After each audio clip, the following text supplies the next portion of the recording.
Ladies and gents, I got a hot one off the presses. A new study has just come out showing that YouTube is biased towards one style of content on Shorts, and it's dramatically impacting the rest of the market on Shorts. I'm going to break it all down in this video. I'm going to read through this article. And before we get into this, have you noticed any biases in Shorts?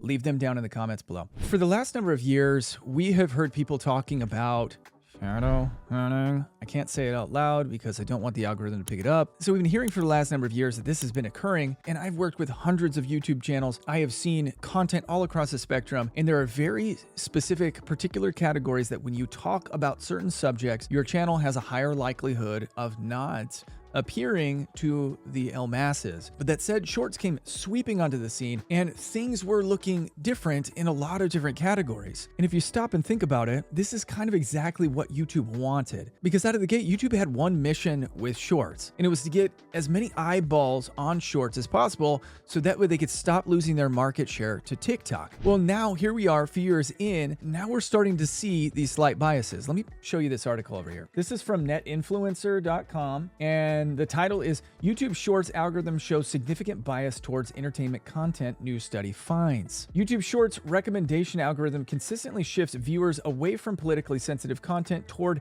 entertainment videos, according to new research from the University of Arkansas. The study examined how the platform's algorithm influences content visibility and its potential impact on informed diversity. What's interesting about this is that for about 6 years, halfway through Trump's first administration, almost all the way through Biden's administration, YouTube was politically biased in one direction. We saw that all across the spectrum on social media. It wasn't just YouTube. Everything was a little bit more left-leaning and a little bit more supportive of the left. And we saw this shift start to happen about halfway through the last election after Biden had dropped out and Kamala had jumped in, and all signs started pointing towards a Trump win. That's when the algorithm started shifting. And remember when Mark Zuckerberg went on to Joe Rogan and talked about Donald Trump and the power of America and how supportive he is and how based he is now and how much UFC has changed his life and his testosterone levels had spiked up. Remember that? Cool Zuck came out. Well, about the same time, YouTube content started becoming a little bit more politically neutral, and this new study confirms that. Our results reveal a consistent drift away from politically sensitive content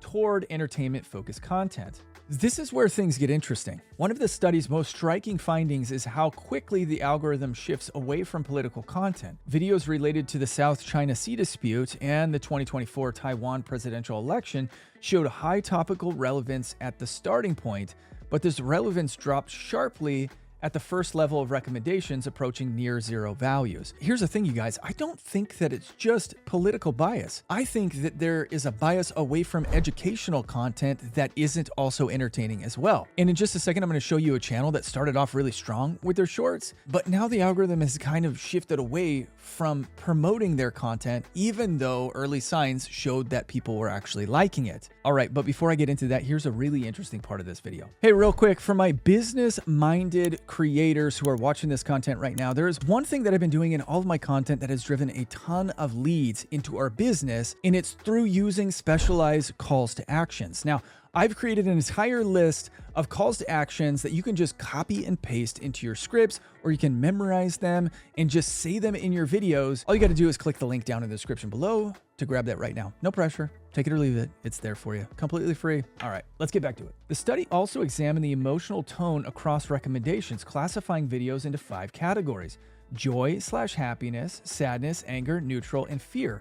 In both politically sensitive datasets, the initial videos tend to express neutral or negative emotions, but the recommendations quickly shifted towards joyful or neutral content. For the South China Sea topic, initial videos were dominated by neutral and angry emotional tones, like reflecting the geopolitical tensions involved. By the first recommendation level, joy/happiness increased markedly, with corresponding declines in neutral and angry content. This emotional shift aligns with the topical drift towards entertainment, suggesting the algorithm might be optimized to promote content with positive emotional tones. In just a second, I'm going to tell you how watch duration also impacted this study as well. But before I do that, I just want to talk about this for a second. If YouTube is suppressing content that makes us angry or keeps us neutral and focuses on content that gives us that fast dopamine hit of happiness, isn't that kind of like severe manipulation? Shouldn't we as humans be able to choose what our interests are? And this is kind of like the big problem with YouTube and social media in general is that they want to stay neutral as companies, or they come across saying those things publicly. But in reality, if you're always influencing people towards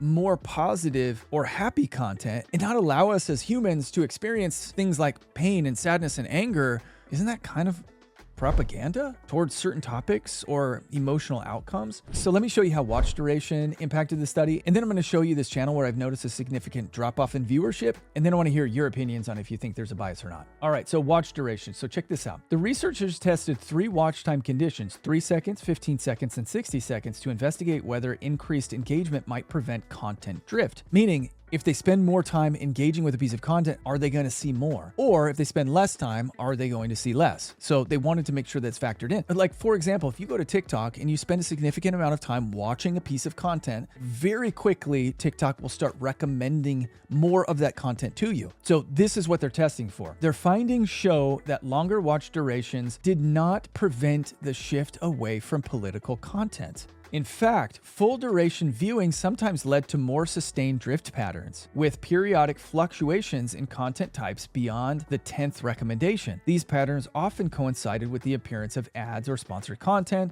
suggesting that monetization may influence the sequencing of recommendations during longer view sessions. So what they're saying is, when you engage with political content, you're less likely to see that no matter what the duration was or the engagement level that you participated in. All right, so now let me show you this channel. This is a legal channel. First and foremost, as a YouTube strategist, I'm always interested in looking at channels to see what they're doing right, what they're doing wrong. Now, immediately coming to this channel, I notice this guy's got 124,000 subscribers, and he's getting like 300, 400, 500 views per video. A couple weeks ago, he had a couple bangers. These are outliers.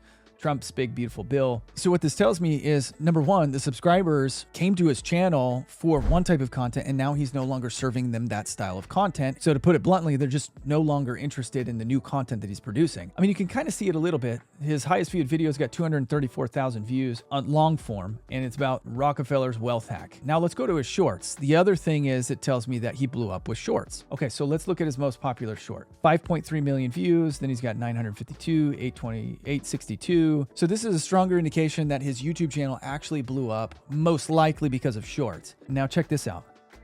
His latest content, though, has kind of tanked from his high views. I mean, so here's like 220,000 views on this one. But I mean, since this video, he has not had a banger in a good long while. And it looks like his content hasn't changed all that much since he was getting those big views. So here's my big takeaway. I think that YouTube is influencing us away from content that brings neutral, angry, or sad emotions. I don't think it's just political. I think it might also be educational. Anytime I go to shorts and I start flipping, I immediately see storytelling, big pranks, extreme sports. I don't see a lot of educational content anymore. And Edward isn't the first channel that I've noticed this on. I've noticed this on numerous channels in the education space. All right, you guys, I want to hear from you. Do you think that there is a bias away from neutral and negative content and towards entertainment? Or do you think that it's just political content? Leave it down in the comments below. All right, if you guys like this video and you want to see a good reason for why you should be posting content on Facebook, check out this video right here. Catch you on the next one. Bye.